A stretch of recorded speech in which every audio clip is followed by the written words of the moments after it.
Namaste everyone. Welcome to Wave Optics class. So we have seen Huygens wave theory in the previous class. Corpuscular theory failed because it said that light travels faster in denser medium, it bends away from the normal when the ray travels from rarer to denser. But actually when the ray travels from rarer to denser, it bends towards the normal, its speed decreases. But according to corpuscular theory, it increases. When it travels from rarer to denser, velocity increases, which is wrong. Practically it is wrong. Practical observed fact is velocity decreases as the light travels from rarer to denser medium. So it failed. So later on Huygens said that light is a wave and it is not a set of particles, it is a longitudinal wave, but he corrected that light shows polarization, that's why it is a transverse wave. But he failed to say how does light travel in vacuum. But later on it was corrected by electromagnetic wave theory, that is given by James Clerk Maxwell. So Huygens gave his own idea that there are, suppose it is a point source of light, there are spherical wavefronts which are growing in size and becoming larger and larger. Every point on the this primary wavefront acts like a secondary source and it gives its own waves and the wavefront grows. And all these secondary waves move in only forward direction, so the light moves in the forward direction. So a point source emits a spherical wavefront, we have seen that. A linear source emits cylindrical wavefronts, and any source, maybe point source or linear source, at very large distance emit we receive plane wavefronts. When it is received at from a large distance, we receive plane wavefronts. So what type of rays that we receive from sun are parallel rays, and it is equivalent to plane wavefront. Okay. Now using Huygens theory of secondary waves, let us try to get try to explain how does light travel, or how does the light bend in prism, lens, mirror, and as well as try to obtain Snell's law. That is what is our aim today. Now Huygens gave a very beautiful explanation regarding this.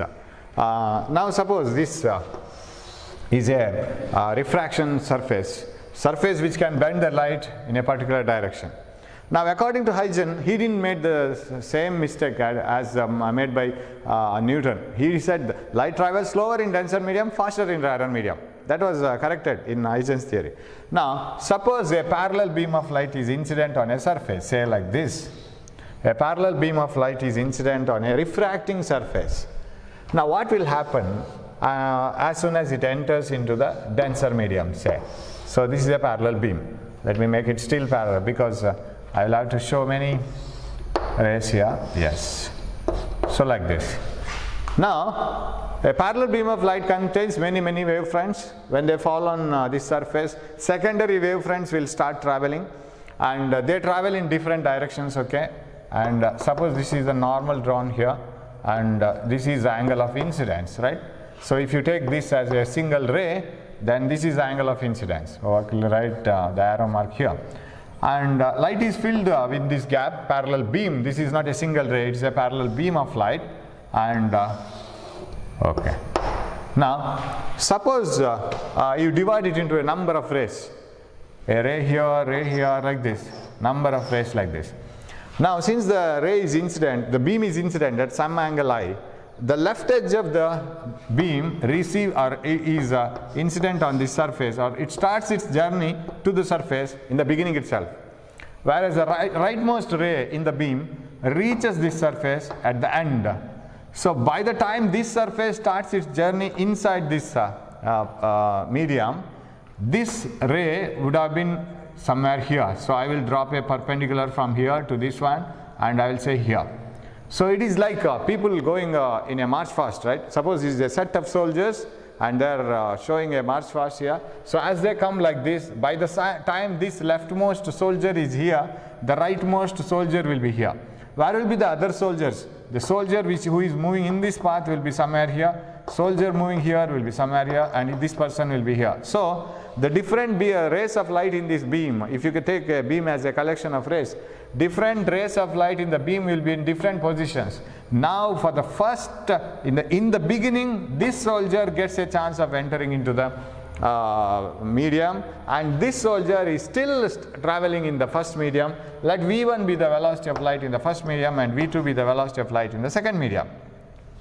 So as suppose this is a denser medium, suppose this is glass, definitely the speed of this soldier will start decreasing and he will bend to some other angle. And this soldier is still traveling in air, so he will maintain his own speed, and this soldier is still traveling in air like this. So they will continue their journey. Now, by the time this soldier reaches here, this wave might have already entered into glass and it might have started its journey. This might have entered glass, this might have entered glass, this might have moved forward. So, what is the distance traveled by this wave which hits this surface initially by the time this wave reaches here? It will travel certain distance. Will it be this distance? This distance remaining for this wave. So how can you write it? So we know the formula. Velocity is equal to displacement by time, delta x by delta t. If I write it, now if I take the velocity of the light in the first medium as v1, then v1 is equal to, displacement is this one. I will name this a, b, c. Displacement is bc divided by, and time taken is say tau. We will take it as a common time. The time taken from by the wave from at the rightmost end to reach from B to C, that is the time in which this has started its journey inside. BC by tau, and what is BC? BC is equal to V1 into tau, right? So shall I write this distance as V1 into tau? V into time is the displacement or distance. So this wave traveling with the speed v1 will take to travel this distance will take a time of tau, and that distance is v1 into tau. That means in a time of tau, say time taken by the wave to travel from here to here is tau. Then how much is this distance? V into tau, because velocity is displacement by time, displacement is velocity into time. So this wave will travel a distance of v1 tau in a time of tau. By that time, what this will do? Will it proceed like this at the same distance here? Not possible, because the medium through which this wave, which is the secondary wave in the leftmost end, the medium through which it will travel is a different medium compared to this one. So still in time tau, this is moving in air, whereas this is not moving in air, it is moving in some other media where the velocity is less. So definitely this will not travel this much of distance, it will travel a little bit less. But will it continue its journey in the same direction? Suppose it is little bit less. How much less? How much less means how much distance it will travel in the same time tau, because whether the wave is traveling in air or whether it is traveling in glass or water, its time is same. Time cannot be different. In a time of tau, say 10 seconds, this reaches here. In the same 10 seconds, this will move forward inside the medium. But where it will move forward? Will it move forward here? Will it move forward here? It will move forward here. Will it move forward here? Don't know. We know that it changes the direction by the time it enters into the other medium. And you know that this distance will be more, and whatever the distance this will travel in that 10 seconds, what I have taken for tau will be less. This distance will be lesser than this, because here the speed is less. So what is the distance traveled by the wave here inside the medium?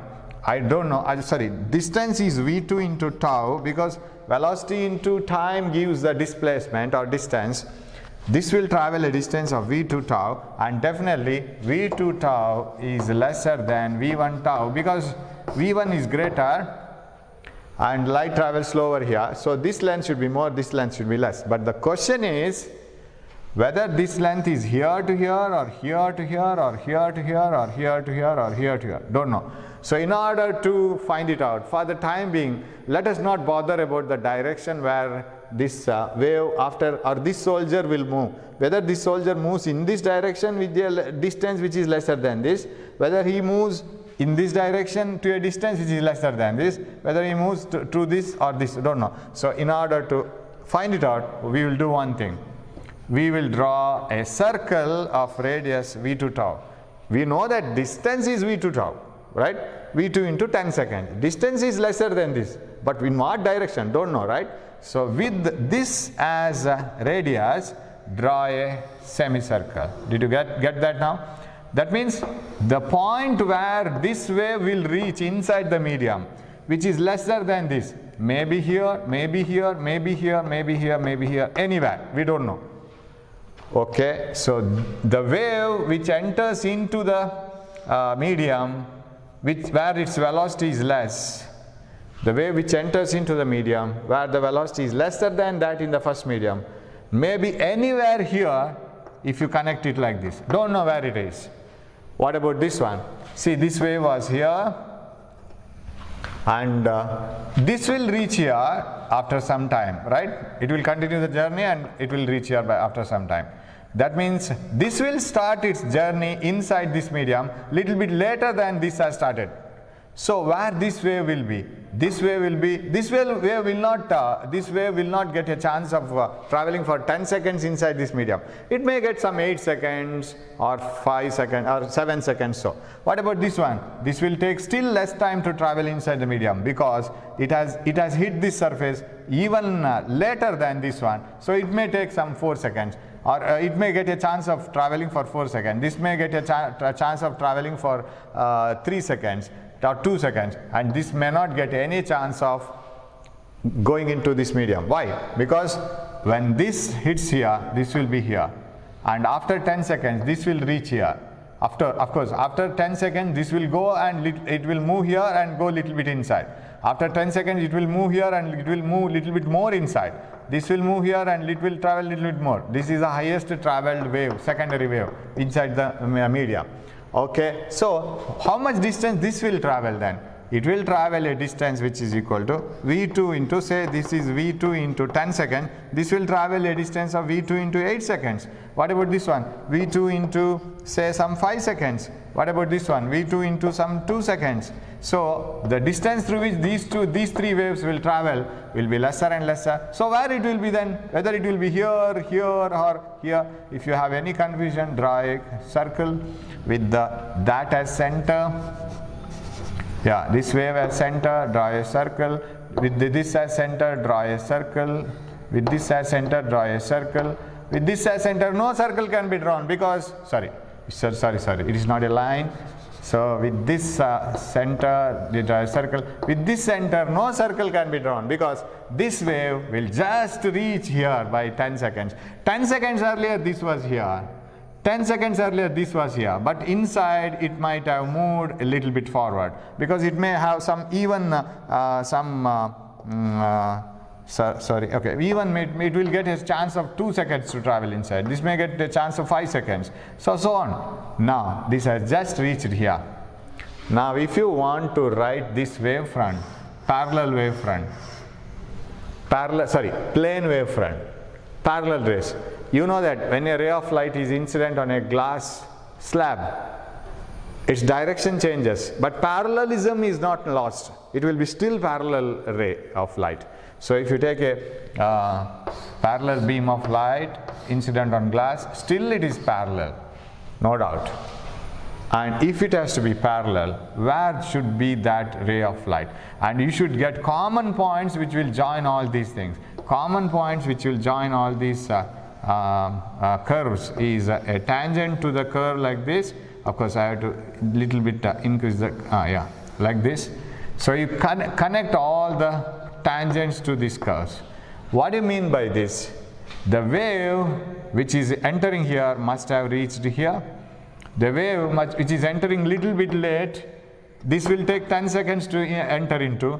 This will take only, it will get a chance of traveling only for 8 seconds. This may be 2 seconds. This will just hit here, and all of them will have a common line here. So this is the common one, and the wave will continue to be like this. And once after 10 seconds this enters here, it continues like this. Hope you have followed this explanation. I will explain it again here. So what you have to do is, if you want to get the refracted wave, what you have to do here is, let us assume that this is 10 seconds. Of course this need not be given, this is only for understanding. This tau is 10 seconds. So this is 10 seconds back. This has just hit the surface. In 10 seconds it may be anywhere here, right? It may be here, here, here, or here. But this distance is always less than this, because this travels in a rarer medium and it will travel more distance in 10 seconds, and this has entered denser medium, it will travel lesser distance. What about this wave? This wave will be somewhere here, anywhere. This wave will be somewhere here, this will be somewhere here, and this will be just hitting. Now if you want to know where are the waves, whether this one is here or here, you have to connect all these one by drawing a tangent. So this will be coming here, this will be coming here, and this will be coming here, and this will be coming like this. And now this is normal to all these rays. This is a plane wavefront again. So plane nature is not lost. Now if I continue the angle of refraction, this one, normal, this is the angle of refraction. That is how we say it. And you need not draw all the circles. I have explained it that how to find out the refracted ray. So this is the plane wavefront. I will draw it, redraw it. So because here it is not a very big derivation, very small derivation. Only the thing is you must understand what you are doing. This is a very new concept, very new idea. So I will take a parallel beam of light and I will make it to fall on the refracting surface. According to Huygens theory, every point of the primary wavefront is a collection of secondary sources. So when it falls on this surface, secondary sources will start moving out, right? They start their journey. So when they start their journey, okay, but who will get the first chance of starting journey in the other medium? That is nothing but this wave, this one, that will get a first chance. By that time, what this extreme wave will be doing, it will be, you draw a normal, this is a perpendicular line, and it will be here. I'll name this A, B and C. Now you draw a normal here, then this is the angle of incidence. And if you want to know where is the wave here, by the time this reaches here, and this will travel a distance of v1 tau, because the v1 is the speed of light in the first medium, and this is v1 tau, this distance, and this is c, and this will travel a lesser distance v2 tau. So just an arc is enough. You need not draw the full circle here, just an arc is enough. And for this arc, what you have to do is you have to draw a tangent like this, normal. And where will be the refracted ray then? It will be here, and this will be the angle of refraction, and okay, this, and draw a line parallel to this like this. So this will be lagging behind by 10 seconds or so. And what is this one? This distance is the distance travel. Okay, I will avoid, yeah, I'll name this as A here. This is v2 tau. In the same 10 seconds of this traveling, how much this has traveled? Lesser than this one. So light ray bends towards the normal. Okay, right. Now we have to prove Snell's law, and all these things are supportive data, so I need not draw that. Now I can rub this. So this is v1 tau, more distance because it is rarer. This is denser, lesser. So the time is same. In 10 seconds this has covered this much. In the same 10 seconds this has covered less. But of course, after once it enters here, this will also have its velocity lesser. Now I want to, and this is r. Now I want to transfer I and r to this triangle and this triangle. What I can do?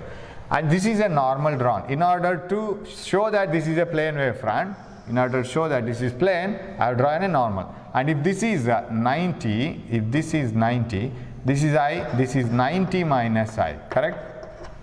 That is 90 minus I. But this is 90. And if this has to be 90, this should be I. Because you see, I plus 90 minus I, 90, we get it. So I will rub this. This is I. This is I, this is 90 minus I, because this is perpendicular like this. And if this is 90 minus I, this is perpendicular, this should be I. So I'll rub this also. I will avoid too many letters there. Okay, now R you have to transfer. Where we will transfer R? R has to be transferred. This is R, but this is 90 degree. So this is 90 minus R. If this is 90 minus R, this is 90. Total 3 angles should be 180, so this is R. Now add it, 90 plus 90 minus R. So that is, okay, 90 plus 90 minus R plus R. So that gives you 180, right? So this is R, but this is perpendicular 90 minus R, but this is already 90. Total should be 180, so this should be R. You just count it, you can get it. Okay. Okay, that is R and this is I. Now how to prove Snell's law? Very easy. Let this be a medium of refractive index N1 and this be a medium of refractive index N2. Velocity of light here is v2, velocity of light here is v1. This is rarer and this is denser, so v1 is taken greater than v2. Now, you take the triangles. I'll take the triangle ABC. What I can get it from here, this is 90 degree because this is the parallel wavefront showing a line. This is also another one line. Okay, what is sin I? Sin I is equal to this I, opposite side BC by hypotenuse. Hypotenuse is AC. Equation 1. Take sin R in this triangle. Sin R is equal to opposite side, I will take this as AD. Okay, AD divided by hypotenuse. Hypotenuse, this is 90 because this is the line which shows that it's a plane wavefront. Hypotenuse is this one, AC. Of course, BC and AC I could have substituted as V1 tau and V2 tau. I can do it later. Now divide them, sin I by sin R, because that is what gives Snell's law. Sin I by sin R, sin I by sin R equal to, what is sin I? BC by AC. So shall I, okay, BC by AC into sin R is AC by AD. AC by AD. So this gets cancelled. What is sin I by sin R? Sin I by sin R is equal to, BC is V1 tau and AC is V2 tau. You can see it here. BC is V1 tau by V2 tau. Tau gets cancelled. That's why I have taken it as some 10 seconds randomly, because it has nothing to do with the derivation finally. In 10 seconds this will travel here. In the same 10 seconds it has started its journey inside. So what is V1 by V2? Sin I by sin R. So sin I by sin R is equal to V1 by V2. This is 1. Now, we take sin I by sin R is equal to N2 by N1, right? N2 1 is equal to sin I by sin R. So from here we will get it, sir. Now suppose this N1 is the refractive index of this medium only. Say first medium is water and this medium is glass. If N1 is the refractive index of this medium with respect to air, when this water is taken in air, that is the absolute refractive index. Now how to write this one? It is the velocity of light in air divided by velocity of light in the medium. When this glass is taken separately in air, N2 is its refractive index. So what is N2 now? N2 is velocity of light in the first medium, air, divided by velocity of light in the second medium. So can I get these two values in that formula? What I can do is multiply and divide by C. So if I multiply and divide it by C into C by C, I will write C by V2 as it is, C by V2. This one I will take it as it is, and V1 I will bring it outside, denominator. 1 by C by V1, is it okay? V1 comes to the numerator, V1C, yes, V2C, yes. Now what is C by V2? C by V2 is N2. It is the velocity of light in air divided by velocity of light in the second medium. Suppose the first medium is air, then it is the refractive index of the second medium with respect to air. What is C by V1? It is the velocity of light in air divided by velocity of light in the first medium. That is the refractive index of the first medium with respect to air. So shall I write it as N1? So what is sin I by sin R? Now you get the perfect Snell's law. Sin I by sin R is equal to N2 by N1. Yeah. Even this is also not bad. This is also okay. V1 by V2. So sin I by sin R is equal to V1 by V2. This is also good. So this is how we get Snell's law from refraction using Huygens secondary waves. So he has a beautiful idea of waves, secondary waves traveling different distances inside the medium. Now how do you draw the same diagram when the light travels from denser to rarer medium? That we will see. So shall I rub this one now? Same, only diagram is enough, derivation is going same way. So when a wave travels from, when a light travels from denser to rarer medium, say, let a plane wavefront be incident on glass, let it be traveling through air. So N1, N2 and N1 lesser than N2, sorry, greater than N2, denser to rarer. Let a parallel beam of light be incident. Now we will check different wavefronts when they hit the surface. Where are they now? What is their position? When the secondary wave starts moving inside this medium, by that time this wave will be lagging behind because it is incident at some angle. So all the soldiers are moving in a march fast, and they are together like this here, here. This soldier is parallel to this soldier, and this soldier is parallel to this soldier. They keep on moving. By the time this soldier starts entering into another medium, say sand or concrete or whatever it is, this soldier is here, correct? Now suppose this is AB. Now draw a normal, angle of incidence. Now what happens to them? As soon as this soldier starts his journey inside, that is secondary wave from here is starting its journey inside. Now what happens? This is still in the first medium and it is continuing its journey. Let tau be the time taken to move from here to here. So what is this distance? V1 tau. But this has started its journey inside, which is a rarer medium, and it can travel with a speed greater than that in here. Suppose V1 is the speed here, V2 is the speed here, V2 is greater than V1, V2 is rarer. Glass to air, water, for example, this is rarer. So here this can travel larger distance, and you have to take this length and draw an arc here to trace this ray. So you have to take a larger one. Am I right? You have to take a larger circle, because I don't know where this wave might be. This is center and a larger circle like this.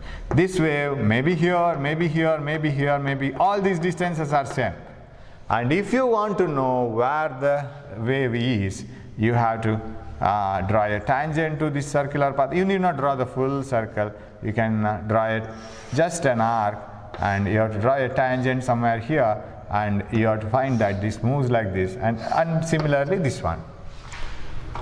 Only tangent will touch it here only. So this is the angle of refraction, and it bends away from the normal, and remaining things will be same. So this length, that is V2 tau, will be greater than this length V1 tau.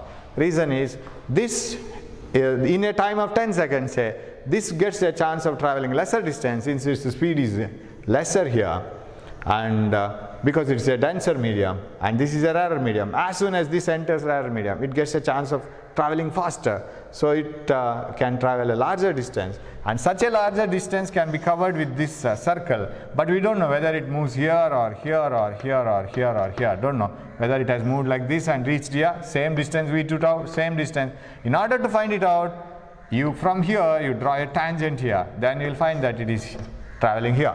Now suppose if you imagine this wave, of course it has reached here little bit later, but still it will get a chance of traveling inside by the time this reaches here, but not as much as this much.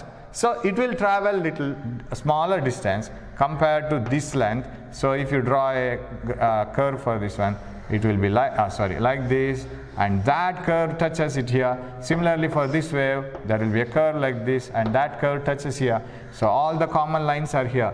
This is the refracted wave. It bends away from the normal. Angle of refraction is more. So very nice explanation for refraction, right? The ray of light traveling and moving away from the normal when it travels from denser to rarer, rarer to denser, bending towards the normal. Okay, now, so that is one explanation, right? This is Huygens wave theory. And using this theory, Huygens was able to explain the reflection also. How does light undergo reflection, and why is the angle of incidence equal to angle of reflection? Because you know, in reflection I equal to R, angle of incidence equal to angle of reflection. So in order to analyze this, we can take it like this. You take a reflecting surface, say mirror, plane mirror. You know that you have to prove now angle of incidence equal to angle of reflection using Huygens theory. Now let a beam of light be incident on this surface. You know that it undergoes reflection. It is incident like this. So this is it's a beam of light, collection of rays. Now what happens is, imagine that it is a set of balls like this. Balls here. All the balls are thrown like this. Now which ball hits the surface first? This one. By the time this ball reaches here, this ball will be somewhere here. Draw a normal, perpendicular, correct? By the time this ball reaches here, so let us imagine that they are thrown with their machine with a very great velocity. They don't follow the parabolic path. They are thrown it like with a very high speed. So this hits. By the time this ball will be somewhere here, and this hits the surface and starts its journey in the reflected direction. So let this be the reflected path. And you know that angle of incidence and angle of reflection are same, but we don't prove it now. So I will take that this is the angle of incidence and angle of reflection. I don't know whether I and R are same or not now, because I have to use Huygens theory and I have to prove that I and R are same. Okay, this is the reflected beam. Of course, it doesn't change the color, just I change color for your understanding. Now, how much distance this wave after reflection will travel by the time this ball reaches here, right? This ball starts reflecting process earlier because it touches this surface first.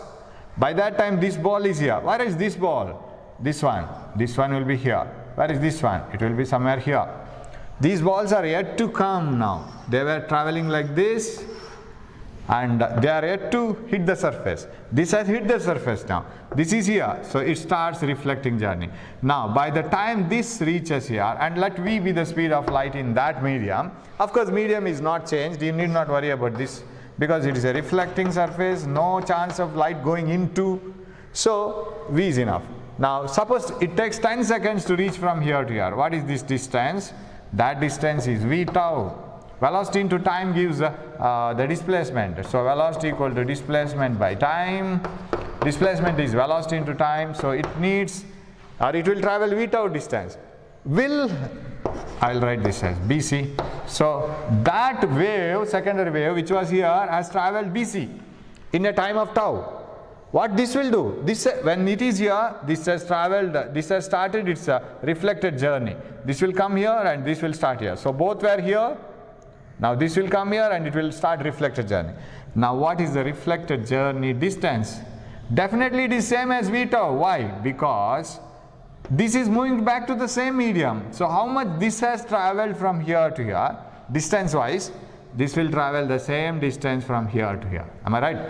So I will cut this with the same distance V tau here and I will name it as some D or so. I don't know what you have used in book. So this has started, it will reach here. Okay, and I don't know where does it reach actually. I have to draw a circle here, whatever it is. What about this ball? By the time it is somewhere here, this ball will hit and this ball will hit and it will start its journey like this and it will reach here. What about this ball? This goes here and reaches somewhere here. So all these wave fronts, and what about this one? This will be somewhere here. So all the wave fronts will be seen, and if this is hitting and coming here, if this is hitting and coming here, and different points like this, and if you join them it will be here, right? The reflected wave will be here. Did you get that? This wave reflected and went here. This wave reflected and went here. This wave and reflected went here. Just imagine that we are throwing the balls. So when the ball was thrown and here and it hits and moves up to this, this ball will follow it and it will move up to this because it is lagging behind a little bit, and this ball will hit and it will reach up to this. What about this ball? It has just hit, it has not started its journey, and so all the balls will hit to the surface and they will return back, and this is the reflected wave. Hope you can follow this. Now, so because this will start the journey little bit later. Suppose you count it for 10 more seconds, this will move forward and this will come here. So the parallelism is maintained. So if you incident a parallel beam of light on a reflecting surface, reflected ray is also a parallel beam.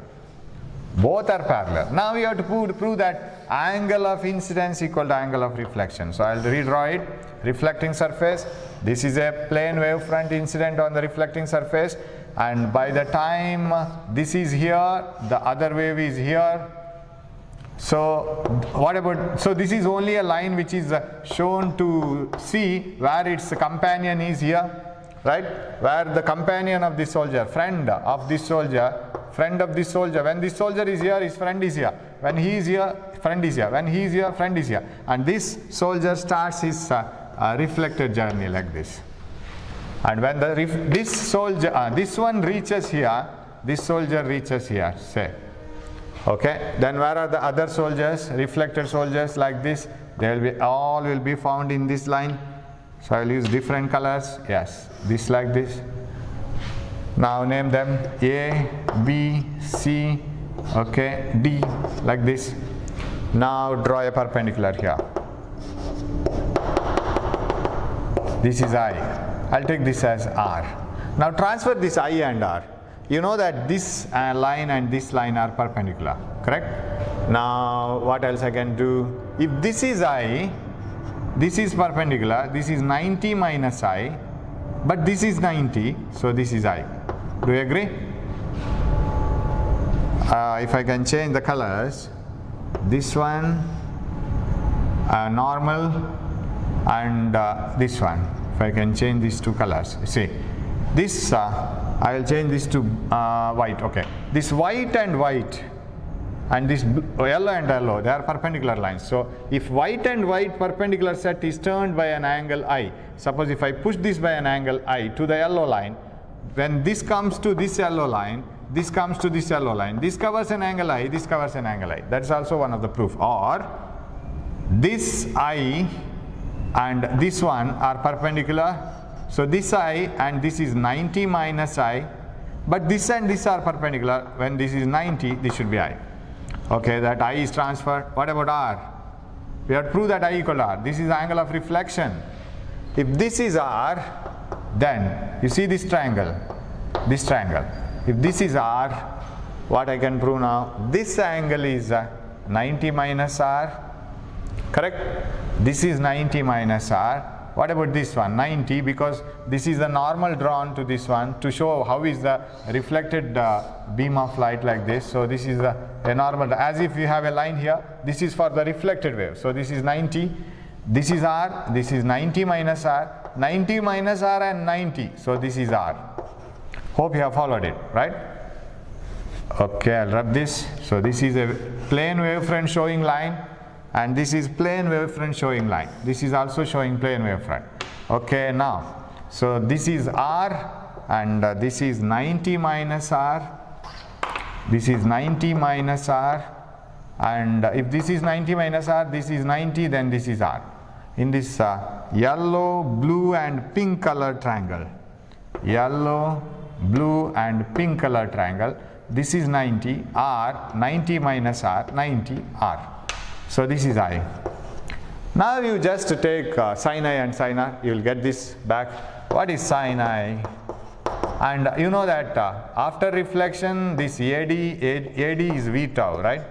AD is V tau. Why V tau? Velocity equal to displacement by time, and displacement is velocity into time. So in a time of say 10 seconds, this reaches here. So BC is also V tau. In a time of tau, BC reaches here. In the same time, this reaches here. So AD is also V tau. Velocity is same. So it falls like this. So here and here. By the time this reaches here, this will continue the journey. Now, okay, sin I. Sin I is opposite side BC by hypotenuse. This is angle 90. Hypotenuse is AC.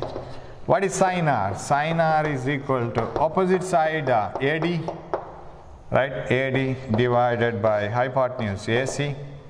But this can be written as BC is V tau, and what is AC? Okay, AC. What is AD? AD is also V tau. By the time this reaches here, this will reach here in the same medium. So AD is also V tau. So what do you mean by this? Right hand side of these two equations, that is sin I and sin R are same. Sin I is equal to sin R, I is equal to R. If sin theta is something equal to sin theta dash, then theta and theta dash must be same. So I and R are same. So angle of incidence equal to angle of reflection. That means light gets reflected back in the same angle with respect to the normal. So this is how do we prove for reflection. Okay. Now Huygens wave theory is also used to show the refraction in the case of lenses and mirrors. Now suppose you take a lens. We know that in terms of beam of light or rays of light, how do we show? If you show parallel beam of light on a incident on a convex lens, convex lens is a converging lens when it is kept in air, and it converges all the rays of light. And you know that any point source of light emits diverging rays, right? Point source of light emits diverging rays. So what is the wavefront emitted by it? It is a spherical wavefront. And suppose it is a reverse case, suppose we have converging rays of light. It is also a spherical wavefront, but it is a decreasing sized sphere. If it is a diverging ray of light, it is an increasing sized sphere. If it is a converging beam of light, it is a decreasing sized sphere. Spherical wavefronts, the size will be decreasing if it is converging beam of light. If it is diverging beam of light, spherical wavefront size is increasing. Now, how can you say that this lens is converging the rays of light? Very simple. Take a plane wavefront. What do you mean by plane wavefront? You show it in planes like this, right? When a plane wavefront hits the lens, a convex lens, say. Now what happens is, it is very similar to parallel rays. In terms of rays, it is parallel. In terms of wavefront, it is plane. If a parallel beam of light is incident, now some wavefronts hit the glass lens, say, in the beginning, right? It hits it here. And the wavefronts which are moving here, they will take little late time to hit here. And the distance to be traveled inside the lens for different wavefronts, secondary wavefronts I am talking about, are different. The wavefront which is entering here has to travel more distance, whereas the wavefront which is traveling here has to travel lesser distance. And here little more, here highest, again less. So what happens is, all these were traveling together, all the soldiers were moving parallel to each other. This extreme soldier looks into this soldier, he is very parallel to him, and this extreme soldier looks into this soldier, parallel to him. So the two fronts are parallel and parallel as they move. But here is a sand ground. But sand is not put in a parallel way, or it is not parallel to the motion. The sand bed is like this, imagine. And this soldier has to travel more in sand, this soldier has to travel less in sand, this soldier less, this one little bit more, this is highest. So what happens? By the time they come out, how will be the soldiers now? How will they look like if they look at their friends like this when they go on a march fast? This soldier will be moving little bit forward because he has to travel little bit less in sand. What about this soldier? This soldier has to travel little bit more in the sand, so he will lag behind, because you know that in the sand speed is less, in the lens velocity of light is less, so this will lag behind little bit, whereas this will travel more. What about this one? This has to travel little average distance inside the sand. It will be moving little bit forward, but not as much as this one, because this has to travel very less in sand. This person has to travel little more in sand compared to this, so he will lag behind little bit than this person. So if you connect all these waves which are in same phase, so you will get a spherical wavefront. And if you move forward, what happens is, this person will travel here, this person will travel here, and the wavefront keeps on decreasing its size, and at one point it will converge, and that is what you call parallel rays converged by a lens like this. So wavefronts entering into the lens, because of its shape, have to travel different distances inside the lens. So, and the wave which is hitting the middle part of the lens have to travel more distance, and the sides will be less distance. So what happens is, by the time they come out, they will have a different shape but same phase. So they will form a spherical wavefront, and that spherical wavefront keeps on decreasing in its size, because they will change the direction also. As soon as they enter the lens, their direction will also change like this because of the change in the speed, you know, that is refraction. So that makes the converging beam. Okay, what about a mirror? We will take a mirror now. Okay, you can take a lens, prism also. The same thing happens in a prism. Suppose you take a prism, incident a parallel beam of light like this. The soldiers will go on march fast. Now this one says, I have met that sand bed. This says, no, I have not met the sand bed, and I have not traveled in the sand bed yet. It is at a certain distance, and this person starts his journey. He has to travel more in sand bed, whereas this one has to travel very less, average distance. So what happens? All of them will turn. So this will be lagging behind too much. This person may be traveling too much, average distance, and this person has like this. So they will be in this condition. If this person looks at this person, he will be here, and he will be surprised to see that this has traveled a little bit more. Why? Because this person has to travel, or this secondary wave has to travel lesser in prism, and that makes that secondary wave to travel more. So finally, of course, it will change the direction also. Finally, the wave will bend like this. And you know that if parallel beam of light is incident on a prism, it bends towards the base. Of course, because as it travels through this, the angle will also bend, because the velocity will change. So secondary waves will have again plane. This is a plane wavefront. This is also a plane wavefront. The plane characteristic is not lost. The parallel beam is not lost, but only the thing is it has bent. Now what about a mirror? Concave mirror I'll take a concave mirror, and in a concave mirror, you know, when parallel rays are incident on a concave mirror like this, they get focused at the focus, right? Parallel rays always get focused at the focus. Now if parallel rays are, if a plane wavefront is incident on a concave mirror, what happens? They hit the concave mirror surface. But when they hit the concave mirror surface, this one hits first, so it gets reflected. What about this one? After reflection, this wave, suppose it reaches here, this wave, after a little late, it will hit and it will be here. What about this one? It will hit this mirror not as early as this one, but little late, and it will be somewhere here. Okay? And okay, this one is hitting and returning back. Let us assume that this has just hit. And what about this one? This has hit like this and it has returned back. This has hit earlier and it has returned back more. So if you connect all these things, you will get this one, reflected beam, right? This will hit this earlier and return back this much. But by that time, this will just reach here. It won't return back at all. And what about this one? This will hit and return back little less, not as much as this one. The reason is this has to reach the mirror a little bit late. So what happens to the reflected wavefront? If you collect all these waves which are in phase, you will get a sphere, and it's the size, because you know that they form converging beam. So the size of this wave keeps on decreasing and the ray comes to the focus. So if the plane wavefront is incident on the concave mirror, reflected wavefront is a spherical wavefront, and it is a converging beam of light, and it gets focused at the focus. And this is the way in which we have explained all the wave theory in terms of wavefront, not in terms of parallel beam or so. So if it is a plane wavefront, it is a parallel beam of light. If it is a spherical wavefront of increasing size, diverging. If it is a spherical wavefront of decreasing size, converging.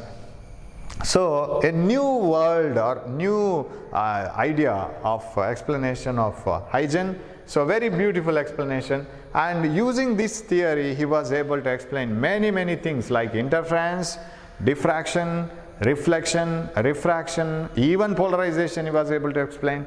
Okay, so all these things were explained by Huygens theory. So this may be asked for the examination. How? Explain or obtain Snell's law using Huygens theory. What are the main points of the Huygens theory, features of the Huygens theory? That every point on the wavefront will act like a secondary source, and every source of light emits wavefronts, and the secondary envelope of these secondary waves gives the next wavefront, and the wavefront grows, and all these things. I have told it, and you have to prepare it for the exam also. And show that using Huygens theory, the incident and the reflected rays form the same angle. That means angle of incidence equal to angle of reflection. Or you may be asked to draw the diagram of a concave mirror forming the converging spherical wavefronts after the plane wavefront is hit on it. And what happens to the plane wavefront hit on a prism, or when it is hit on a lens. All these diagrams, very simple explanations. So study all these things. A little bit theory is more needed here, and with all these ideas we will go to the next one, that is interference chapter. And here also you need lot of imagination, and all the things what you have studied in waves, the phase and superposition, everything. But we will recap all the things which you have studied in first year, then we will move on to the theory. And till then, keep studying this one. Don't waste your time, because the class opening is going away and away. Don't know when it will open, but once it opens, you will never get time for digesting anything. So everything will keep on running. So if you study now, I think it is better. better you will have the things with you, and you can save a little bit of time, or you can relax once the classes start. Otherwise it will be like a hectic schedule. So keep studying all these things. Hope you will do well. So thanks for watching this video. Keep doing well. Thank you. Namaste.